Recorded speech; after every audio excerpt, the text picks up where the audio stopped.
سب سے پہلے میں چند لفظوں میں بھارت اسکاؤٹ اینڈ گائیڈ کے بارے میں عرض کرتا ہوں۔ یہ ایک بین الاقوامی تنظیم ہے۔ دنیا کے مختلف ملکوں میں نوجوانوں کو منظم کرنے کا، آرگنائز کرنے کا، ہندی میں بولیں تو سنگٹھت کرنے کا، اور ان کی جسمانی اور ذہنی تربیت کرنے کا۔ جسمانی تربیت کا مطلب ان کے جسم کو مختلف ورزشوں کے ذریعے سے، مختلف ایکٹیویٹیز کے ذریعے سے مضبوط کرنا، پھر ان کو یہ سکھانا کہ ایک آدمی طاقتور بننے کے بعد 4 اور اپنے جیسے طاقتور لوگوں کے ساتھ مل کر 200 لوگوں کی طاقت کیسے پیدا کر سکتا ہے۔ ایک آدمی طاقتور بن جائے، پھر اپنے جیسے 4، 6، 7 لوگوں کے ساتھ مل کر 200 لوگوں جیسی طاقت کیسے پیدا کر سکتا ہے؟ ایک بہترین کوآرڈینیشن کے ذریعے سے۔ کوآرڈینیشن کو اگر اردو میں کہیں تو آپس کے ارتباط کے ذریعے سے یہ سکھایا جاتا ہے۔ پہلا کام، دوبارہ کہہ رہا ہوں، پہلا کام فرد کو طاقتور بنایا جاتا ہے۔ دوسرا کام افراد کو، ان جیسے افراد کو ملا کر، مل کر کام کر کے کیسے چند لوگ کیسے زیادہ طاقت کا کام کر سکتے ہیں، یہ سکھایا جاتا ہے۔ ناگفتگو حالات، غیر مناسب ماحول، بگڑے ہوئے حالات میں انسان اپنے آپ کو کیسے بچا سکتا ہے اور اپنے آپ کو بچا کر دوسرے کے کیسے کام آ سکتا ہے، یہ سکھایا جاتا ہے۔ مثلا اس ہال میں ہم بیٹھے ہیں، آگ لگ جائے اور آگ وہاں لگ جائے تو ہم کیا کریں؟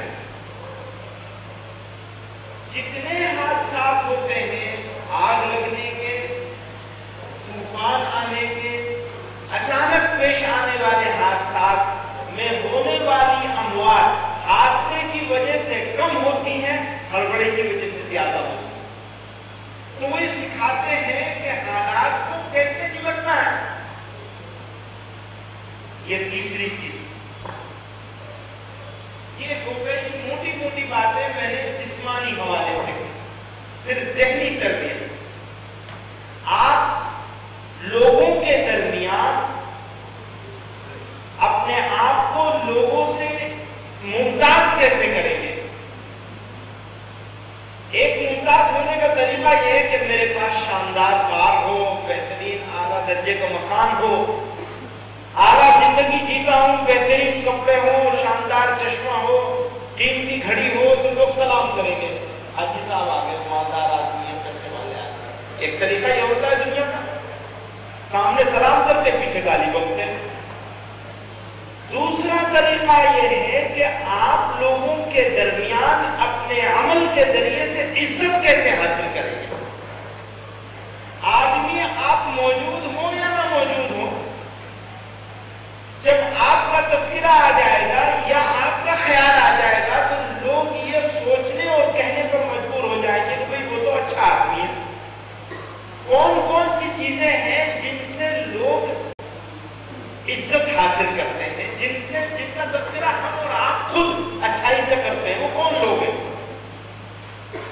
تو پہلے نمبر پر سچ بولنے والا، بھئی وہ تو سچ آدمی ہے، پہلے نمبر پر سچ بولنے والا۔ دوسرے نمبر پر غمگساری کرنے والا، یعنی آپ پر اپنا روب جمانے کے بجائے، آپ پر اپنا روب جمانے کے بجائے وہ آپ کا ہمدرد ہے، آپ کی مصیبت میں کام کرنے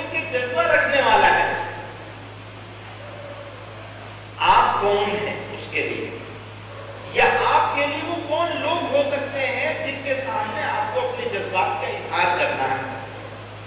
وہ پہلی شخصیت ماں کی ہوتی ہے، پہلی شخصیت ہوتی ہے، پہلی شخصیت ہوتی ہے جو ہماری توجہ کی، ہماری عنایت کی، ہماری خدمت کی محتاج ہوتی ہے۔ یہ جملہ کہنا مناسب نہیں، پھر باپ ہوتا ہے، پھر بھائی بہن ہوتے ہیں، رشتے دار ہوتے ہیں، پڑوسی ہوتے ہیں، ہم قوم ہوتے ہیں، اور اپنی قوم سے اور آگے بڑھ جائیے تو دوسری اقوام کے لوگ ہوتے ہیں، ہم وطن ہوتے ہیں۔ یہ وہ ایک دائرہ ہے جو بڑھتا چلا جاتا ہے، ماں سے شروع ہوا، باپ پر گیا، بھائی بہنوں پر گیا، بیوی بچوں پر گیا، اور وہ بڑھتا چلا جاتا ہے۔ اس دائرے میں اب جو بھی آئے، جس دائرے میں آئے اس کو اس کے مقام پر رکھنا ہے، اور اس کے مقام پر رکھتے ہوئے اس کے حساب سے اس کے ساتھ معاملہ کرنا ہے۔ کچھ چیزوں کو کرنے کے لیے ہمیں پیسہ اور وقت خرچ کرنا ہوتا ہے۔ جیسے ماں کی خدمت کرنے کے لیے وقت لگانا پڑے گا، اس کو اس کے منہ میں ایک لقمہ دینا پڑے گا، اس کو خوش کرنے کے لیے۔ شاید ہم میں سے کوئی بھی خوش نصیب ہوگا جس کو یہ سعادت ملی ہو کہ اس نے اپنی ماں کو خوش کرنے کے لیے اس کو ایک لقمہ کھلا دیا ہو، اور اگر نہیں کیا تو کر کے دیکھ لیں، جن کی ماں زندہ ہے ایک مرتبہ کر کے دیکھ لیں۔ تو ماں کی، باپ کی خدمت کے اور بھی ہیں، ان کی دوا لانی ہے، علاج کرنا ہے، ان کا کھانے کا انتظام کرنا ہے، ان کی سہولتوں کا انتظام کرنا ہے، فلاں یہ سارے کام کرنے کے لیے آپ کا دائرہ جو قریب ترین دائرہ ہے، اس میں پیسہ بھی لگانا ہے، وقت بھی لگانا ہے۔ لیکن جیسے یہ دائرہ بڑا ہوتا چلا جائے گا، آپ اگر ساروں کو وقت لگانے لگیں گے تو خود ہی گھر کی بھکاری بن جائیں گے۔ وہ نہیں کرنا، ایک کرائٹیریا بنانا ہے، وہ اپنے ذہن میں بنائیں گے۔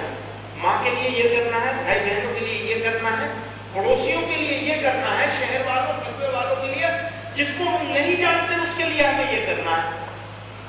کیا کرنا ہے؟ کسی کو پیسے سے کرنا ہے، کسی کے لیے وقت بھی لگانا ہے، پیسہ بھی لگانا ہے، کسی کو صرف پیسہ لگانا ہے، اور کسی کو نہ پیسہ لگانا ہے نہ وقت لگانا ہے، دیکھ کے مسکرا دینا، گر جائے تو سنبھال دینا، گرنے لگے تو سہارا دے دینا، مصیبت میں ہو تو مدد کر دینا، آگے بڑھ جانا۔ پیغمبر علیہ السلام سے وہ تذکرہ فرما رہے ہیں، بڑے مجلس جمی ہوئی ہے، صحابہ کرام کی صدقے کے فضائل بیان فرما رہے ہیں آقا۔ تو مالدار صحابی خوش ہیں، ہم نماز بھی پڑھیں گے، روزہ بھی رکھیں گے، آقا کی خدمت بھی کریں گے، ان کے حکم کی تعمیل بھی کریں گے، جہاد میں بھی جائیں گے، سب کام کریں گے اور صدقے میں مال خرچ کریں گے۔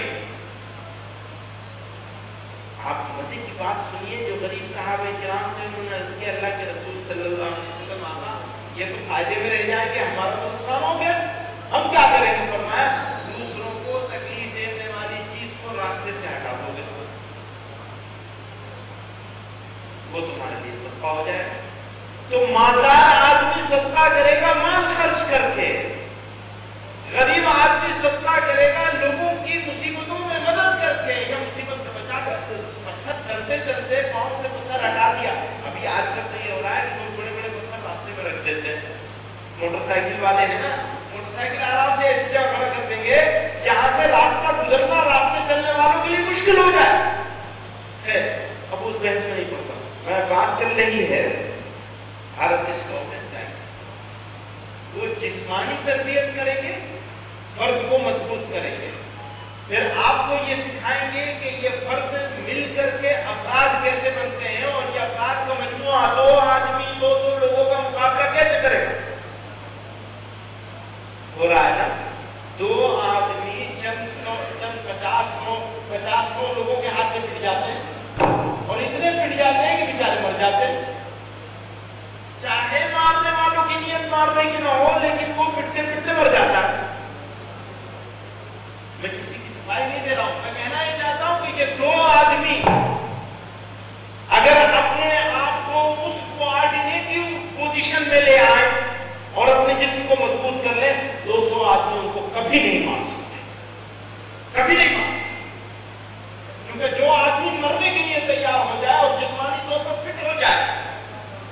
200